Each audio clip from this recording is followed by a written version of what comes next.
نحمدہ ونصلی علی رسولہ الکریم اعوذ باللہ من الشیطان الرجیم بسم اللہ الرحمن الرحیم۔ تبلیغ و اشاعت اسلام کے سلسلے کی آج ہماری 5ویں ویڈیو ہے۔ اس کا موضوع ہے صدقہ، اس کی اہمیت اور جزا۔ قرآن پاک میں جہاں فرائض شرعیہ مثلا نماز، روزہ، حج اور زکوٰۃ کا ذکر ہے، وہاں صدقہ و خیرات کا بھی ذکر ہے۔ صدقہ خیرات اللہ تعالیٰ اور حضور کا بہت پسندیدہ فعل ہے۔ ارشاد باری تعالیٰ ہے ينفقون فی سبیل اللہ من اموالہم، اللہ کی راہ میں خرچ کرو، اپنے اموال میں سے خرچ کرنے کی تاکید کی گئی ہے۔ مسکین کو کھانا کھلانا بھی صدقہ ہے جس کو حضور نے بے حد پسند فرمایا۔ پرندوں کو روٹی اور باجرہ ڈالنا یہ بھی صدقہ ہے۔ سورہ مزمل میں اللہ تعالیٰ فرماتے ہیں اقیموا الصلاۃ وآتوا الزکوٰۃ اقرضوا اللہ قرضا حسنا، نماز قائم کرو، زکوٰۃ دو اور اللہ کو قرض حسنہ دو۔ ایک اور جگہ اللہ تعالیٰ فرماتے ہیں اقرضوا اللہ قرضا حسنا اضعاف اجر عظیم، اللہ تعالیٰ کو قرض حسنہ دو، وہ دگنا دے گا اور اجر عظیم عطا کرے گا۔ یہاں اللہ تعالیٰ نے اس کا دگنا عطا کرنے کا کہا ہے، یعنی اس کا دگنا عطا کرے گا اور آخرت میں اس کا بے پناہ ثواب عطا کرے گا۔ کسی جگہ دگنا اور کسی جگہ کئی گنا کا ذکر ہے، جس کی تفصیل ہم ذیل میں حضور صلی اللہ علیہ وسلم، صحابہ اکرام اور اولیاء اللہ کے واقعہ سے بیان کریں گے۔ صدقہ 3 قسم کا ہوتا ہے۔ فرضی صدقہ یعنی زکوٰۃ، یہ ہر صاحب نصاب پر فرض ہے۔ دوسری قسم صدقہ فطر ہے، یعنی فطرانہ، یہ 2.5 کلو گندم، جو وغیرہ کے برابر رقم ہے۔ حضور کے دور میں 1 صاع مروج تھا جو کہ 2.5 کلو وزن کے برابر ہے۔ صدقے کی تیسری قسم نفلی صدقہ و خیرات ہے، جو کہ مسلمان کی توفیق کے مطابق ہے۔ حضور سے کسی صحابی نے دریافت کیا یا رسول اللہ، صدقہ کس رقم کا دینا چاہیے؟ آپ نے فرمایا جو آپ کی ضرورت سے زیادہ ہے۔ حضور اتنا صدقہ خیرات فرماتے تھے جو کچھ آپ کے پاس دن بھر آتا وہ شام کو تقسیم کر کے سوتے۔ حجۃ الوداع کے موقع پر آپ نے 100 اونٹنیوں کی قربانی دی۔ کچھ اونٹ مقامی طور پر مکہ معظمہ سے لیے گئے اور باقی حضرت علی یمن سے لے کر آئے۔ ایک کو آپ نے خود ذبح کیا اور باقی حضرت علی کرم اللہ وجہ نے۔ تنگ دستی میں جب فقر بڑھنے کا خوف ہو تو صدقے کا اجر زیادہ ہو جاتا ہے۔ صدقے کے متعلق روایت ہے کہ صدقہ رد البلا ہے اور صدقہ بری موت سے بچاتا ہے۔ فجر کی نماز کے بعد حضور صحابہ اکرام میں تشریف فرما تھے۔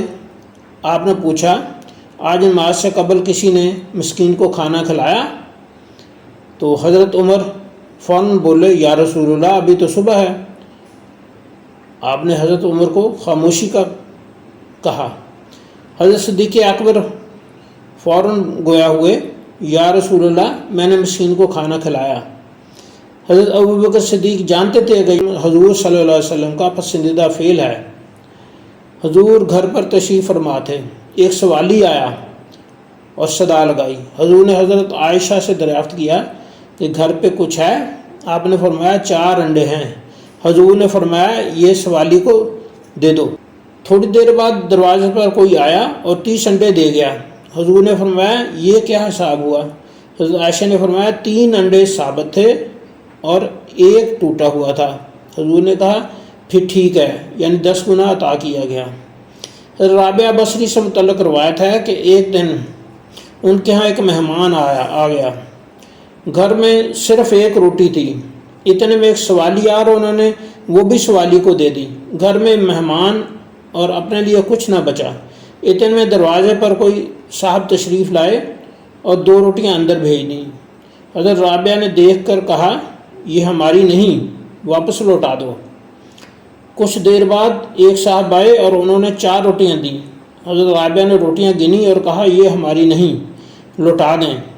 پھر کچھ دیر بعد ایک صاحب آئے اور 10 روٹیاں اندر بھیج دیں۔ حضرت رابعہ نے روٹیاں گنی تو 10 نکلی اور بولی یہ ہماری ہیں، یعنی انہیں پتہ تھا کہ 10 گنا عطا کیا جائے گا۔ ایک نوجوان حضرت علی کے پاس حاضر ہوا، عرض کی میں بہت تنگ دستی کا شکار ہوں، اس کا حل ارشاد فرمائیے۔ حضرت علی جنہیں حضور نے علم کا دروازہ قرار دیا، بے پناہ دنیاوی اور آسمانی علم رکھتے تھے، نے فرمایا صدقہ کیا کرو۔ اس نوجوان نے کہا میں بہت تنگ دست ہوں۔ آپ نے فرمایا چاہے صبح ایک دانہ اناج ہی صدقہ کر دو، یعنی پرندے کو ڈال دو۔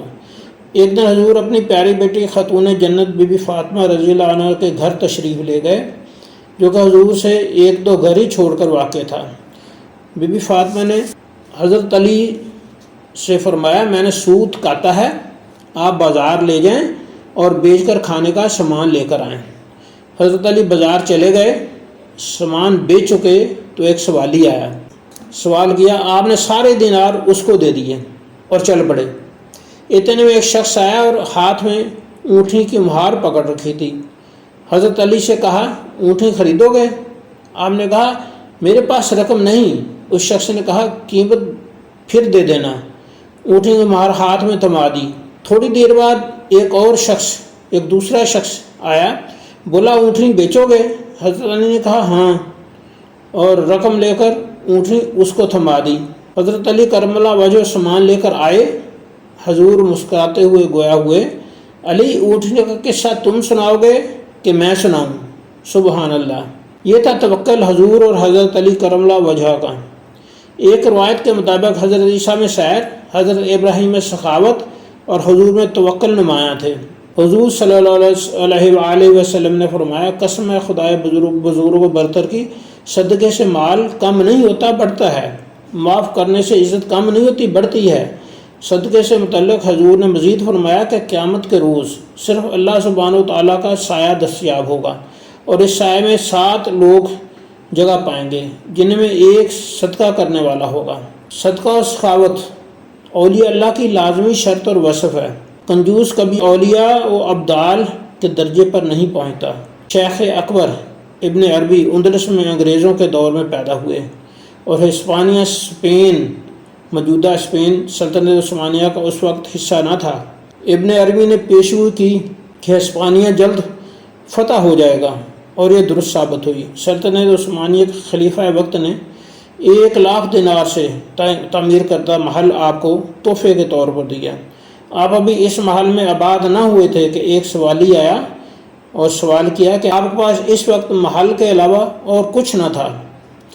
آپ نے محل اس سوالی کو خیرات میں دے دیا۔ اللہ تعالیٰ مجھے اور آپ کو توکل علی اللہ کا یہ مقام عطا فرمائے۔ آج کے لیے اتنا ہی۔ اللہ حافظ۔